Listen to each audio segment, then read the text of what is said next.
Well, it's Monday, everyone, the start of a new week. And if you're looking at your own personal calendar, you might see some meetings, some appointments. Maybe you're going to see some friends, maybe a grocery run if you have time.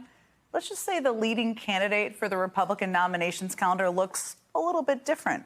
Let's just say he's going to be spending a lot more time with lawyers than you are, or than I hope you are. Now, just hours ago, Trump's team filed a Hail Mary request with the Supreme Court, asking them to pause the ruling from the D.C. Circuit that rejected his claim of immunity. And earlier today in Florida, Trump showed up at a federal courthouse for a closed-door, high-stakes hearing on classified evidence in the Mar-a-Lago documents case. He has been busy. But wait, there's more. This Thursday in New York, the judge overseeing Trump's hush money case may schedule the start of that criminal trial for as early as next month. We'll see. We'll all be watching. And this Friday, also in New York, the judge overseeing Trump's civil fraud trial is expected to deliver his ruling on whether Trump can continue to do business in New York and basically how many millions he will have to pay in damages. I mean, by any account, that is a packed week. And it's a packed week in courtrooms all across the country.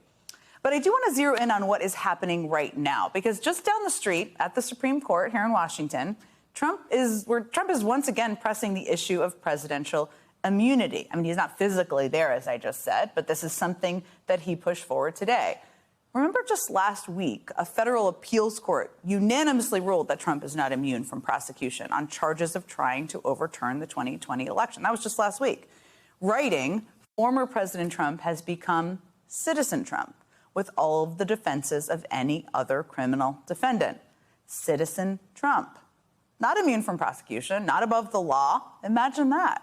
Trump, for one, does not want to imagine that, which is why he is now asking the Supreme Court to intervene. And we've already heard a lot of the arguments his team is now making in this filing, where we've heard them all before.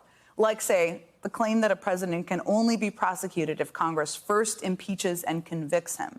For that one, by the way, they cite a case that my first guest tonight was a crucial part of. They also argue this would usher in a, quote, destructive cycle that opens up any president to prosecution. Now, here's a crazy thought. Future presidents could also just avoid breaking the law. And they say that absent a stay here, Trump will immediately be required to bear the burdens of prosecution and trial. Again, it feels a little bit like you should have thought of that all before, trying to overthrow an election. And that last one pretty much sums it all up. Because this is a clear effort to delay. This is a big part of their tactics. Because whether or not the court takes this up could have a huge impact on letting voters know if they are casting their ballots for a convicted criminal on Election Day. Because if the justices if they decide to accept this case, to take the case, not even how they decide, if they take it, they will get to weigh in on the concept of presidential immunity. And in all likelihood would reject that claim just like the appeals court did. But the federal election trial would all but certainly be delayed while those proceedings unfold. Again, delay. And if they decline it, the appeals court ruling that Trump is not immune would stand, and the trial could start sooner. So this also has a huge impact. The timeline here is hugely consequential, as is what this request tells us about Donald Trump himself. And this struck me when I was reading this today, because this relentless quest for immunity is a window into how he sees himself and how he would likely lead in a possible second term. According to Donald Trump and his lawyers, he is above the law. He operates by a different set of rules than all of us. He can shoot someone on Fifth Avenue and not lose any voters. He can act inappropriately toward women, and because he's a star, they just let him do it.